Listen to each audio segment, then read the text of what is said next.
The spring bird migration is welcomed by all, and biologists are asking you to keep an eye out right now for one of the world's most endangered birds, the whooping crane, which will be appearing in the area.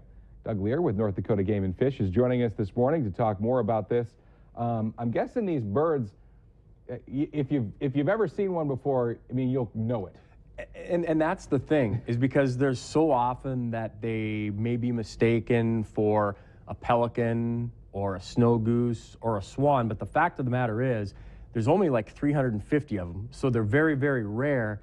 And then when you actually see one, it's like, whoa, that's a whooping crane, because they are, I mean, they stand like 5 feet tall. They are a huge, huge bird, and there's so few of them. And the cool thing about it is they're migrating through North Dakota. We've had some reports earlier in central North Dakota of whooping cranes being spotted, and it's really kind of cool because the reality of like saying I'm going to drive out and find myself a whooping crane is next to impossible. But this time of year, from farmers in the field to people fishing to late season spring snow goose hunters, there's a lot of activity, a lot of people traveling around, and you never just know. You might actually spot a whooping crane, Kyle. Now, again, kind of you mentioned it there, but it's kind of an important point I know you wanted to talk about. It's not something that people should necessarily like, I want to go find one and I'm going to drive around and find one. Because we don't want them disturbed. I mean, it's kind of a combination thing where if you spot them, we want to hear about when, where, what you saw. A lot of these birds have bands on them.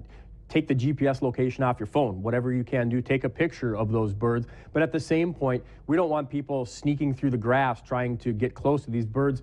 We don't want them disturbed. They're on their way, they're on their spring migration, and unfortunately, at times that does happen, and we would just like to leave the birds left alone and let us know if you do spot a whooping crane. It's something you can, if you happen to come across one, like you said, grab a picture. It's a great story to have, but don't be bugging them. Yeah, it is absolutely. Sure. All right, Doug Lear, North Dakota Game and Fish. Thanks again for coming in. You're welcome.